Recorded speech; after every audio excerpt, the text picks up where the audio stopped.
Hey, Sexy Beast, it's BG. Nothing too fancy today. Actually, I take that back. It's a really long video today. We got lots of stuff to get to, so we're going to get right into it. It was a pivot week last week, which was good because I needed a little extra time to focus on what I forgot to tell you guys about last week, which is that I was starting a in-person calisthenic boot camp, and I'm happy to announce that it filled up an hour after I put it up there. So I was like, cool, let's do this. I'm loving this. This is really exciting. So I'm hoping to see how I'm helping everybody else kind of get on in the zone when it comes to their training and all that kind of stuff. And really excited because there was a lot of the people that are joining are either people that are part of the ballet school that I teach for, or I worked with them when I was doing Macbeth. So that, and they were like, I need to get started on something. Like, I support you. Let's do it. But anyways, let's go ahead and get to it. We're going to start out with the deload. I might have done in the last video, but we'll do it again just to make sure that you kind of see where we were going, so you see the whole work through. So this was it was a deload, but it was also a pivot week, so I added a bunch of other things just to kind of make sure I was keeping everything going. The first day was the overhead press, and what we started with power cleans. So 3, 2, 1, go. Let's see, it was 120 pounds for a set of 5. No, that's 125 pounds. I'm looking at the wrong thing. Sorry, 125 pounds, set of 5. And I was chewing something. I think it was like banana bread. I made some awesome banana bread the other day. So now what was nice is that because now that I'm down at the lower weights, it was doing a much better job of keeping my arms straight before the jump. So I was able to really hone in on the technique. Yeah, that's what it's supposed to look like when you're doing these power cleans. And it felt extremely light. It was really fun. So, yeah. And then I dropped it. I was dancing around a little bit. I don't forget what the music was playing. It was awesome. So, anyways, next one that we were going on to, we were doing overhead press for 120 pounds for a set of 5. I believe this one was RPE 7. Nope, it was RPE 8. No. Yeah, it was RPE 7. I don't know. It was super light in comparison. There's this weird threshold that, like, between 120 and 130, my body just isn't accustomed to it yet. But we'll get to that when we get to our workouts earlier today. I didn't realize I added that. Well, anyways, yeah. Yeah, nice and simple. Not too much lean back, so that was good. Feeling sexy in the Rogue Fitness t-shirt that I got, because of course it's on brand. Of course I'm gonna look sexy in it. Let's see. Okay, next day was squats. So here you go. 3, 2, 1, go. Standard operating procedure. Doing a low bar squat, just 3 sets of 5. And it's nice because this was the goal around this time last year, and now this is my deload. I'm feeling pretty good about it. And of course, I had to wear the shirt that started it all, plus the hat from Crusader Fitness. This is a company I reached out to at one point. Yeah, okay, it looks pretty good. Yeah, getting down there, taking my time. Shorts weren't bursting out of the seam, so that's good. Yeah. And walk it in. Yeah, it was pretty chill. It was a chill week when it came to training, and it was nice to kind of not kick my own behind to the point where I was not recovering well enough. So, and then that's what usually happens is that I usually do a pivot week. I try to keep these extra movements in for the first working week back, and then as I go on, as the heavier weight go up, I kind of pull things away just to make it a little bit so I can give myself a little more time to recover. So, okay, then we also did a back down of 135 pounds for a set of 10, and I had to readjust the thing. Oh, what was it? Movement on Main, the school I dance with, they made me a custom hooded sweatshirt, so everything custom. Super custom. But it was just 135 pounds just to kind of add a little extra volume. I usually don't do this during the working weeks, with the exception of what I did today, but that's fine. Yeah. And as you can tell, the technique's getting better and better the more I do it. And I think that's the hard part, is that early on when you start training, you kind of you feel really bad about the technique that you're doing, and part of it's just you got to do it over and over and over again to get more comfortable with it. Actually, I started training 2 ladies here, and they've never done any barbell training whatsoever. So them learning the squat yesterday, they were like, oh my God, this is hard. I'm like, yeah, but you're going to get used to it. And actually, one of them was a lawyer, and she did an excellent job of like assimilating the technique. The other one, she's a teacher with like third graders and stuff like that, and she did an excellent job. It was just she felt uncomfortable, but yeah, they're both doing great. They just started their novice linear progression. I'm so excited to see what they're able to do. Okay, so continuing on, we got the dumbbell RDLs. Just because I didn't really feel like loading up the barbell again, so I was just doing the dumbbells. This is 70 pounds total, and I just did 12. And it was mostly just to get that extra stretch and kind of readdress any issues that are happening with my hips or anything like that. And again, I'm going to keep saying it. I'm going to say it until time in memoriam that these are the best exercises for dancers. I actually realize this is the best exercise for anybody, especially if you're starting out and you don't feel like you're ready to do deadlifts. Part of it is that you just got to force yourself to do it. And I mean, that's that. Yeah, did 12, and then I got bored, and I got to 12, and I was like, am I done? Good, excellent. So yeah, and I'm gonna clip these out while you guys are, because you guys don't need to watch all of it. And next I did dumbbell step ups, 3, 2, 1, go. Oh yeah, I had to move my coffee, doing a different thing because I just didn't want to try in different angles and stuff like that. You can really see what we're doing. Oh yeah, I forgot I did this. I was doing it on one side so I could really focus on the technique, really focusing on making sure the knee is tracking properly, all that kind of stuff. And I was really focusing also on the eccentric, not like the descent from the top, because that's also going to build a lot more strength overall and stability as you're going. And that's, again, the idea is that you go back on a pivot week or a de-stress week or a deload week, and you really just try to make sure everything's working properly. And it's like a tune-up for your car. Only instead of adding things, you're actually taking away things. You're taking away bad technique, bad habits, and all that kind of stuff. Also, it was really cold this week. And I think part of it was that the studio was starting to get used to running with the like the heat had only been running like a little bit, and then I think now that the heat's been more normalized, now it's not as bad, so I don't have to run the heater for as long to try and get it warmed up. So I'm just being a wuss. I should be a better Norwegian. Next thing we did, dumbbell calf raises, 3, 2, 1, go.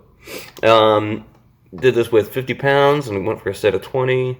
And you know, the nice thing is that I do calves a lot anyways because I'm doing ballet, but it's nice again to kind of add a little extra just to get a little more work out of them, especially if it's a non-dancing week. And last week I didn't dance. After the week of dancing, it was kind of fantastic. And we just had class today with one of my dancers, Madison, who is getting ready to audition for for other companies and stuff like that.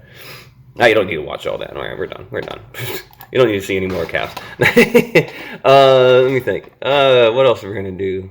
Oh yeah, okay. So then the next day, which is actually 2 days later, I had a meeting on the day in between, trying to get things kind of squared away for some financing. More on that later. And I went to chest day. So here you go. 3, 2, 1, go. Yeah, it was a bench press at 170 pounds. Pardon the accoutrement in front of the camera. You know, I'm going for incognito. Live your core is something I got this on right now. It's a long story, but yeah. Again, the nice thing about going back down in weight is that you can really check on your technique, make sure there aren't any things that are happening that are going to mess up your lifts. I wasn't going to up the weight so much with this level. You got to get the thumbs up. Got to get the thumbs up. You know it's a good one. You get the thumbs up. Then we got back down set and then 135. And again, this was just to add a little extra volume without any extra stress, just to kind of go, hey, even though you're de-stressing, you can still. It's the right kind of stress, just like a little bit, just to get back to work. Yeah. I don't know. It's you surprise yourself when you start doing barbell training. You're like, I used to think that this was hard. And I think everybody can achieve 135 pounds on a bench. Everyone should be able to do it. Even untrained people right now, I think they should totally be able to achieve it. Yep, here we go.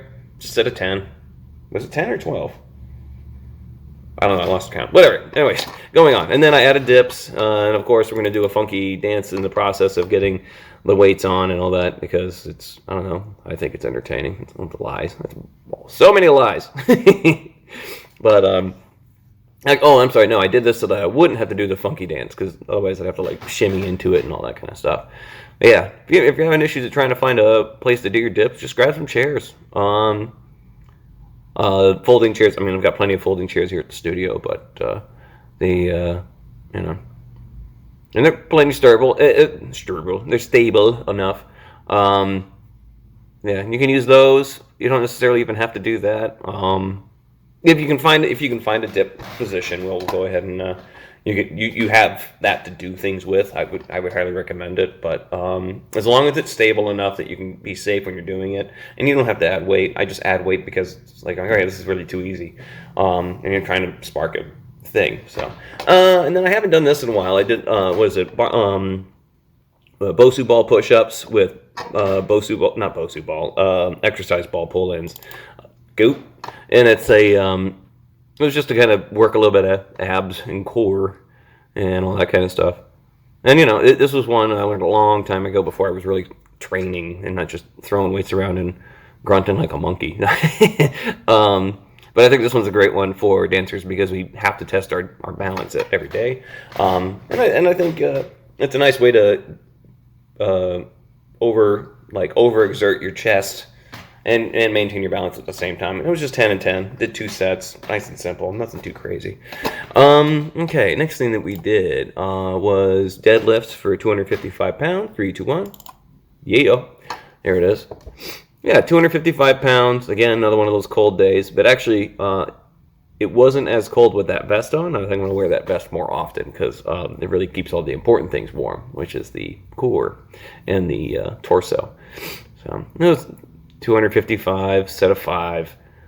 And surprisingly, what was it? It was an RPE, wrong page. RPE 7. Like, I was like, oh, that's it? Which is funny because that was the warm-up. That was the warm-up weight 2 weeks ago before I... and it was nice that, because it used to be that my rep would start slipping on the 3rd rep of this weight, and now it's like, oh, I feel pretty strong. It was by the 5th one, it was starting to get tired, but that's not a big deal. Okay, let's see. What do we have next? Added in some other fun ones. I added in barbell rows, and actually, I didn't realize, I started at 135, I ended up at 155 for setup 8. Go. Again, that vest, my brother got me that vest for Christmas at one point, and I'm like, this is a good Christmas present. I think everybody should get one of those vests. Don't worry about if it's looking good or not. Just get it because it's warm. 3. I don't know. I like barbell rows. Barbell rows just make me feel awesome. I don't know.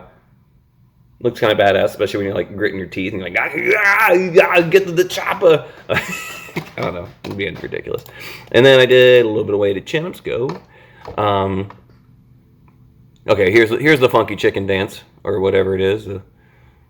Oh, pardon the shot. Sorry about that, guys. Oh my. Yeah. Comment below if you want me to do super chats, and you guys can pay me for them. I'm just kidding. One. I think we only did 4 of these, but I hadn't done chin-ups in a while, so I was a little weak on these. But and I didn't do negatives today. Well, I tried, and I was like, nah. It's pivot week. No reason. There's no reason at all. Because you do what you want. Yeah, that was the end of the last week. That was on Friday. And then today I didn't have as much time to do like a full workout, but I still got the important stuff in, which is overhead press. I have a teleconference that I do in the mornings. And it was a good conference because I kind of lit a fire under my behind. Now I'm really feeling good about the rest of the week. So here we go. 3, 2, 1. Go. Overhead press for 130 pounds or set of 5. I had a thought. I was like, well, I haven't been doing overhead press with a belt on. I wonder if I use a belt, that'll help me to transfer more energy to the bar. And I think I will be wearing a belt from now on for overhead press. It really seemed to tie everything together a lot better because I could actually use the Valsalva technique. Yeah, and I think this is the first set, and I think across the board it was an RPE 8. Here we go. 130 pounds. I mean, whatever. That's more than a ballerina. So I can pick up more than a ballerina 8 times in 3 different bouts. Cool. And they're a lot nicer to lift than barbells. That's true. They actually help. Okay, and then the last thing that we're going to talk about is my back down set at 195 pounds. Or 95 pounds, 195. I'm talking crazy. Oh, yeah, that was the sweet sweatshirt for today. Still sweating a lot. So only did 95 pounds. Again, it's another back down set. I think with shoulders, with these, I'm going to start doing back down sets because I think I need just the extra volume for shoulders since they're smaller shoulder amount of work or muscle groups. There we go. And I think they, as smaller muscle groups, they respond better to higher volume. I did a set of 12 of this and then racked it, and then I was done. And then I wandered around like a goofball because I was a little out of breath. So there you have it. That was the past week, the pivot week. It was a good week. I don't know. I was gonna make a campfire coming up. I was gonna make it last week. Got a little sidetracked with other stuff, but I'll make one this week. Mostly because I wanted to talk to people about how to try and get themselves out of a rut, you know. And I think sometimes just changing stuff up a little bit, just a little bit, I think can do a huge amount of difference. And I think I'll be having a collaboration video also with another friend of mine who I don't think it's going to be controversial, but I definitely think it's going to be something important that everybody needs to pay attention to. So, anyways, that's the video today. If you loved the video, make sure to tell me down in the comments. Or if you guys want to see something, put it down in the comments. If you like the video, give me 2 thumbs, but I'll take that one over there. Sadly, no special guest Sarah today. She's sleeping on the couch being a lazy bum. So, she was up there being Bat Kitty earlier today. So, yeah. Let's get after it, people. You know what time it is. Love you, sexy beasts. Have a good evening.